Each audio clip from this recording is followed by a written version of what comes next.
There are some characters who feel easy to read at first glance. Nick Blaine is not one of them. When I think of Nick, I think of a man who wanted to be more. In his past life, he couldn't be a hero, he couldn't be a provider, he was just a small man drifting through the world. And Gilead gave him the one thing he'd never had before, the chance to matter, the chance to be someone's hero. And yet, the more I've tried to pin him down, the harder it gets. Every time I'd start to form a clear opinion about Nick, his next move would contradict it. And that's why this video took so long, so I do apologize for that. If I had to sum him up, I'd call him a Matryoshka doll.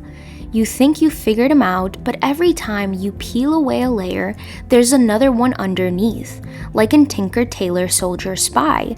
He's both things at once, the soldier and the spy, the loyalist and the traitor. You never get the full truth, just enough pieces to keep you guessing. Some fans will tell you the signs were always there, that he was Gilead through and through, and others swear he was Mayday, a quiet double agent. And then there's the crowd who only cared because he was hot or because he was June's love interest. But the truth, we still don't know, and that's the point. And Nick's choices almost always came down to two things: staying alive and protecting June. But how he navigated those two goals, the compromises he made, the lines he crossed, the masks he wore, is what made him so hard to pin down. The show spent 5 seasons building him as someone who could live inside a brutal regime without losing his humanity, someone whose resistance wasn't loud, but it was there, until season 6, when all that careful work collapsed into a rushed and contradictory arc, and one of the show's most complex characters was written out without a proper conclusion. Hey everyone, I'm Nikanak, and I make videos about everything I question and overthink, and today we're talking about Nick Blaine. So without further ado, let's get into it. Before the uniform, before the title commander, Nick Blaine was just a young man trying and failing to get by. A lot of bad fits. 2 months at Walmart, 3 weeks construction, you know how this looks. Like I can't hold a job. His mother left when he was 11, his father was difficult, his brother Joshua struggled with addiction, and when Joshua died, Nick carried the guilt. He couldn't hold a job, drifting from one dead-end position to another. He wasn't a hero, a leader, or even particularly stable. If anything, Nick was just trying to keep his head above water. Then the sons of Jacob came into the picture and offered him work. For me, the way I perceive this is that it was the easy way out, a way to finally have stability, safety, and a role. Nick didn't believe in their ideology, but he also didn't have the willpower to stand against it. That's something the show makes clear in his very first flashback, driving Price, Guthrie, and Fred Waterford, the men who are literally building Gilead. And Nick tells Fred when asked, without hesitation, that the Handmaid system— I think you're right, sir. It's better not to form attachments. Better for whom? Everybody. And for Nick, it's not a moment of some deep moral conviction. It's survival, saying the right thing to the right person at the right time. And it works. Fred makes him his driver. Now, in that role, I can only assume that Nick witnesses the reality of life for the Waterfords' first handmaid. The control, the cruelty, the manipulation, the rape. Then comes the moment that shakes him and prompts him to become an eye. Nick and Rita find the Waterfords' first handmaid hanging in her room. Nick cuts her down, but it's too late. And for the first time, I believe we see it hit him.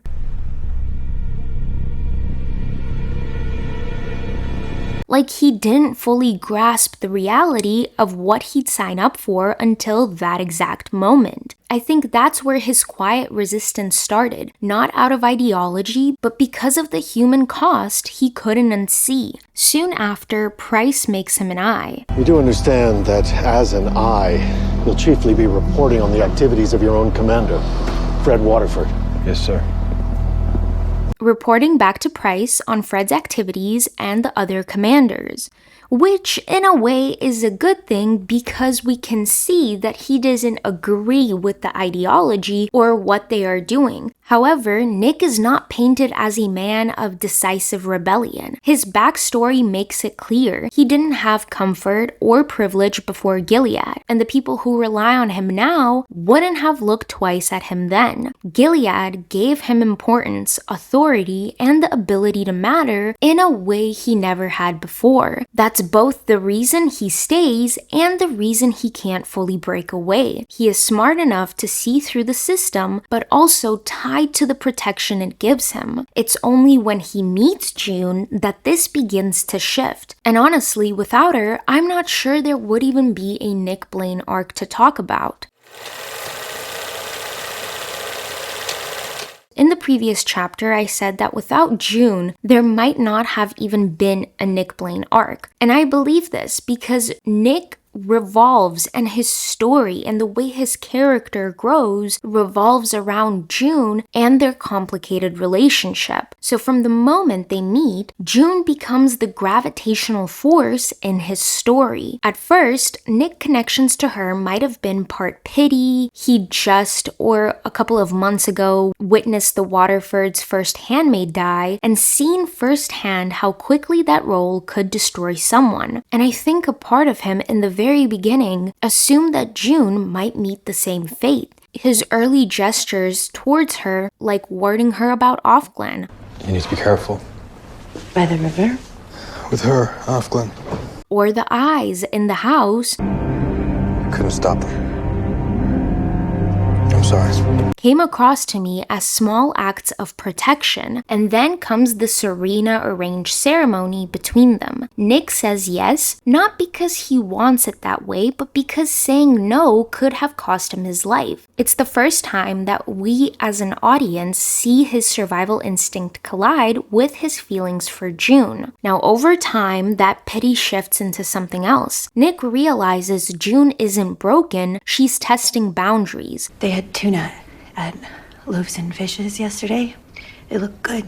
You should get some. Oranges and tuna. Sounds delicious. Quietly defying the rules and refusing to bend in the way so many others have. He starts to see her as a kind of leader in a way, someone with courage which he doesn't have, someone who can push back in ways he can't. And that's when the instinct to shield her turns into something more active, hiding information, passing on messages, arranging secret meetings. Just go with it. Trust me. Now by season 2, the pattern is impossible to miss. Nick risks his position to hide June at the Boston Globe building, smuggles her supplies, and tries to arrange an escape. This is also the first time he has ever worked with Mayday. Why don't you tell me how it works then? I don't know. I've never done this before. They don't tell me anything. And it's not because he suddenly joined the cause. His connection to the resistance exists because of June, and only because of June. The most he did with Mayday, not even Mayday, it was just the underground network where he brought products from the black market to Jezebel's, to Beth. It's all here. Oxy, Percocet, speed, pregnancy tests.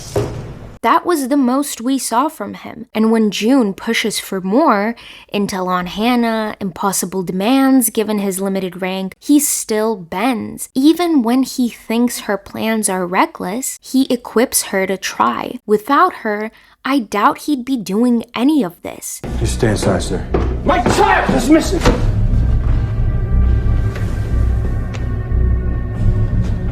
It's too dangerous out there. Now season 3 layers both his limits and his loyalty. Promoted to commander as punishment and sent to the front lines, he survives and returns, but not to launch his own anti-Gilead crusade, but to reconnect with June and keep helping her however he can. He agrees to meet with the Swiss, knowing it'll likely backfire. I don't think you know who Mr. Blaine is, or who he was. Our research indicates he is not to be trusted. Nick is never the instigator, but if it's about her, he'll step up, he will be her hero. By season 4 and 5, Nick's survivalist instincts and his self-imposed role as June's protector are fully fused. His alliance with Lawrence is strategic, but the personal motive that runs through it, yet again, is working from within to shield her. If you don't tell them where they are, I can't help you. Please, let me help you. Remove threats and carve out windows where he can tilt the odds in June's favor. Framing Putnam isn't only about building New Bethlehem and being open to building New Bethlehem, it's about eliminating a danger to June and her allies. The High Criminal Court of Gilead in a special overnight session found you, Commander Putnam, guilty.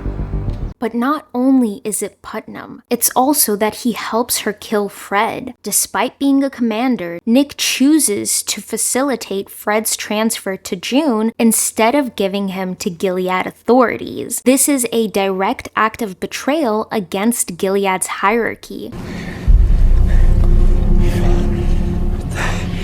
What the fuck is this?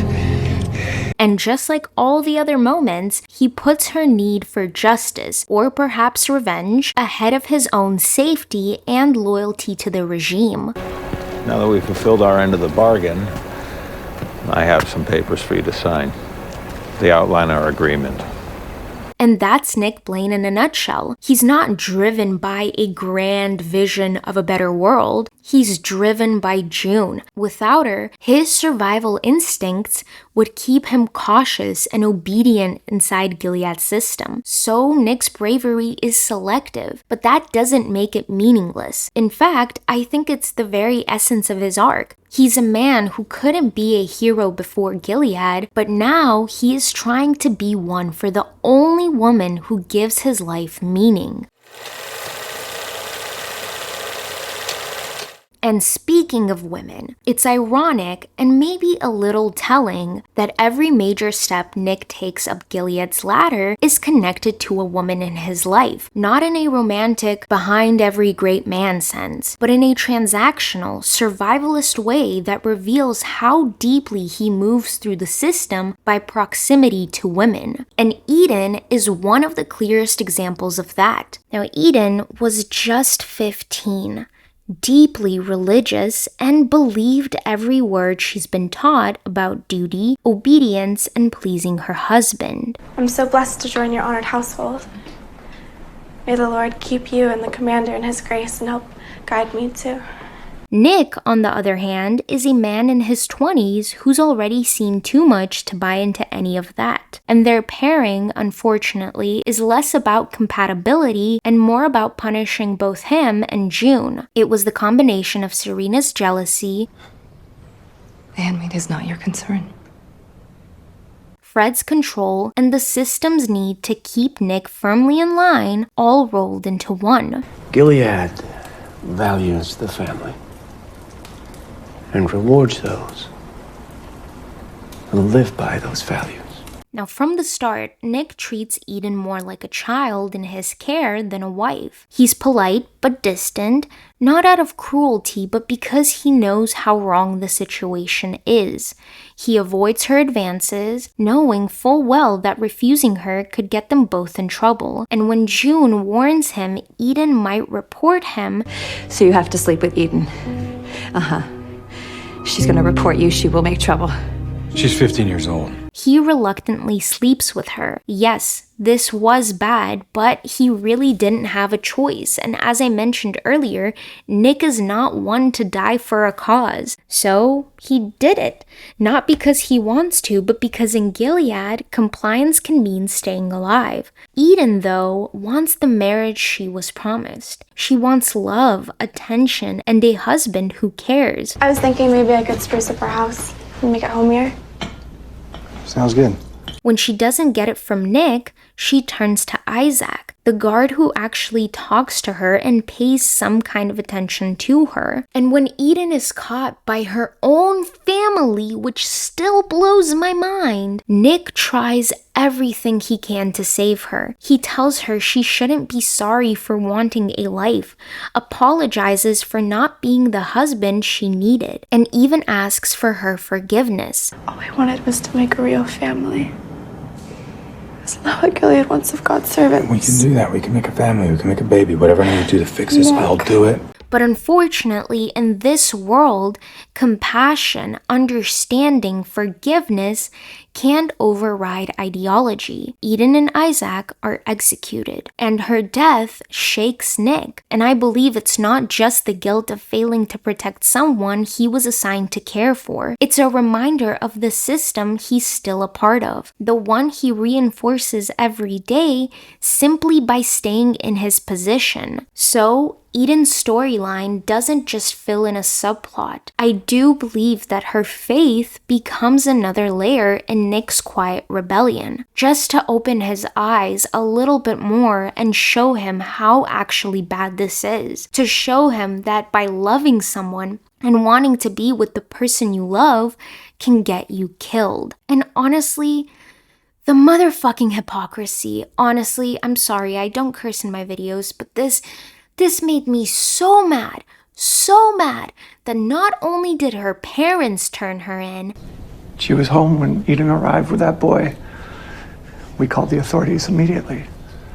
But that the commanders and everybody who executed them had the audacity to do this while going to Jezebel's 1, raping other women, 2, and having handmaids. For sure, okay. I'm so mad for Eden. I felt so bad for this child who was truly just trying to understand at the age of 15.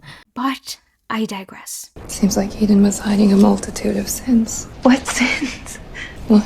What sins was she hiding? For fuck's sake, Serena, she was trying to read the fucking Bible. Yet no matter how tragic Eden's story is, it still ends up advancing Nick's career. In Gilead's eyes, he did nothing wrong. If anything, he handled the situation appropriately. Eden's father even apologizes to him. Guardian Blaine, sir. I just want to tell you how sorry I am.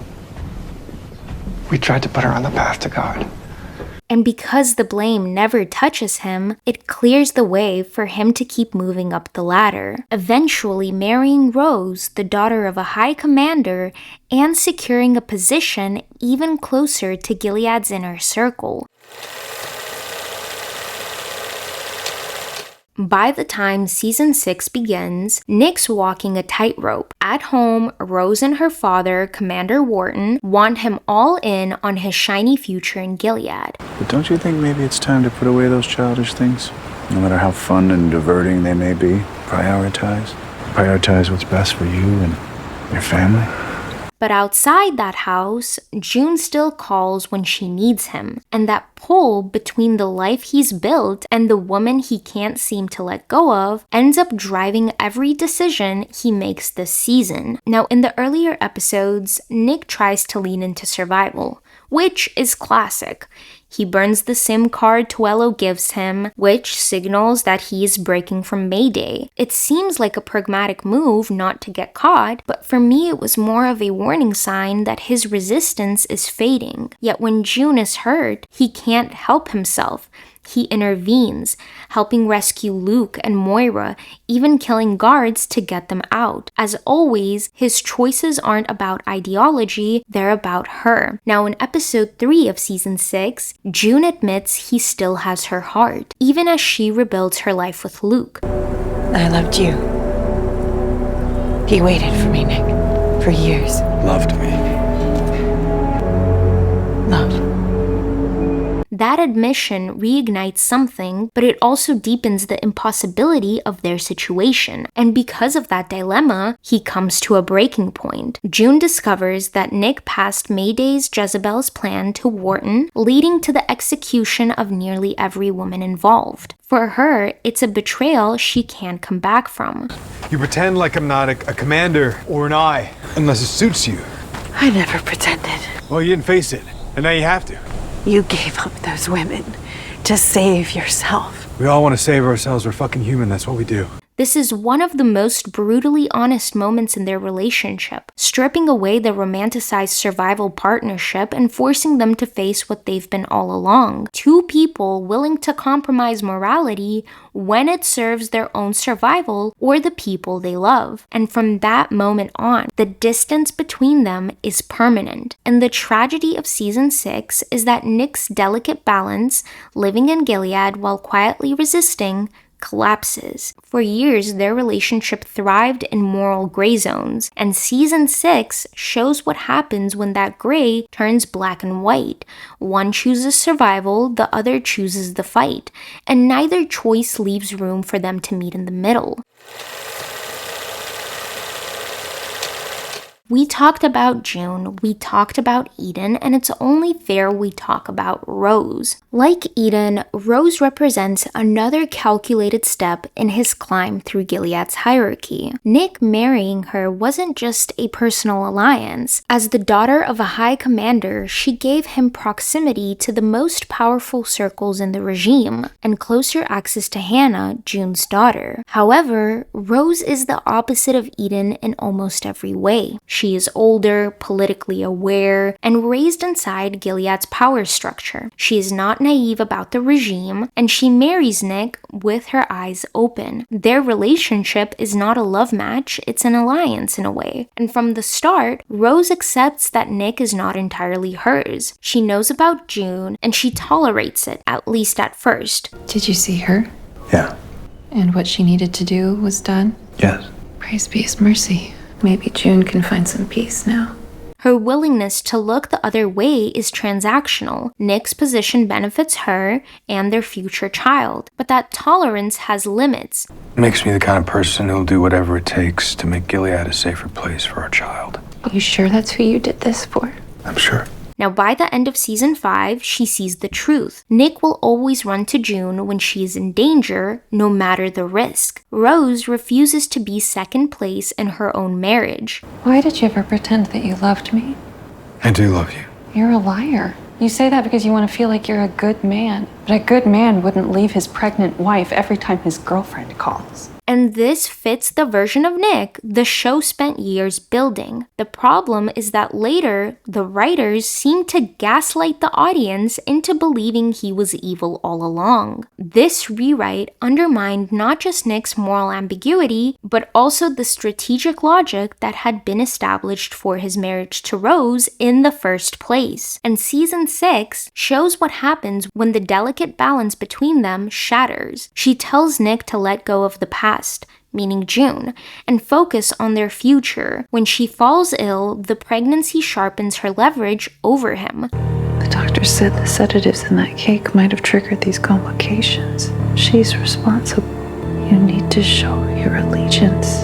However, Rose does not manipulate Nick in the way Serena did, for instance, but she forces him to face truths he would rather avoid. She knows his marriage to her is as much about survival and status as it is about family. She knows his love for June will always pull him toward dangerous choices, and when she asks him to show allegiance, she is testing which matters more to him, the life they have built in Gilead or the woman he cannot let go of. In the end, Rose functions as both a mirror and a wedge. She reflects the parts of Nick he does not want to acknowledge, his dependence on Gilead for identity and his unwillingness to walk away from power. And she becomes the immovable object, forcing him to make a choice. For years, Nick lived between two worlds, and Rose's presence makes that impossible.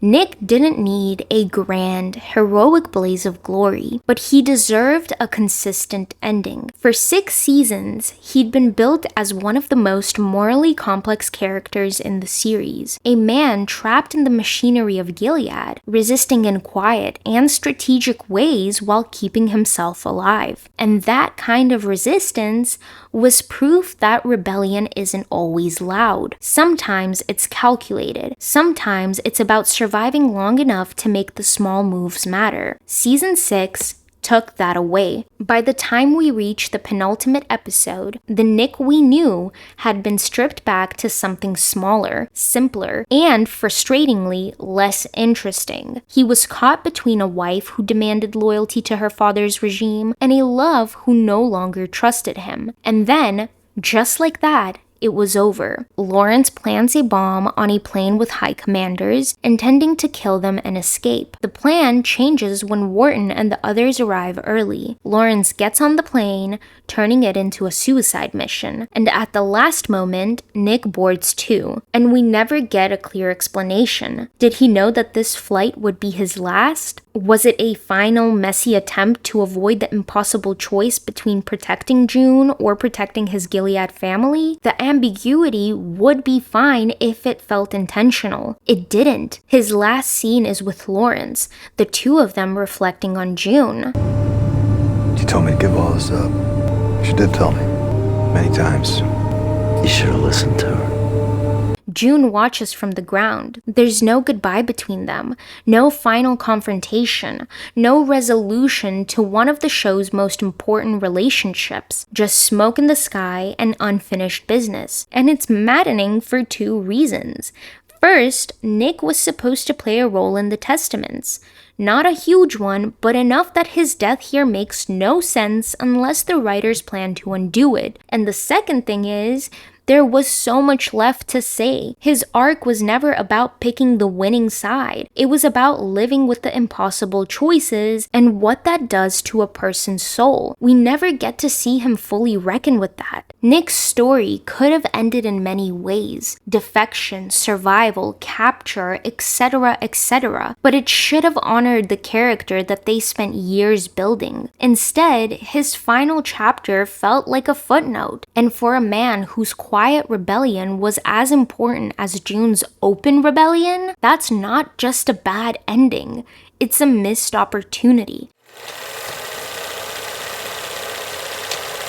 And the only way I can conclude this is that Nick Blaine was never meant to be easy to read. He began as a drifter pulled into Gilead by circumstance, became a man living between two worlds, and spent years walking the line between survival and resistance. His loyalty was never to a cause, it was to people, especially June. And that personal guiding force kept him both dangerous and human. He was a soldier, a spy, a husband, a father, and a lover, always trying to protect without losing himself entirely to the system. And season 6 ended that journey abruptly, stripping away the complexity that made him compelling. The man who once thrived in the gray zones was forced into a black and white choice, and we never saw him truly reckon with it. Whether you see him as Gilead, Mayday, or just June's great love, his death left more questions than answers, and for a character built on layers, that feels like the greatest loss of all. But that's just me. And of course, let me know what you think. Did Nick deserve to die or live? Was his arc consistent? Did the writers go too far or not far enough? Let me know in the comments down below. And if you're still here, thanks for watching. And now remember, the important thing is to always keep questioning. Even me. Till next time.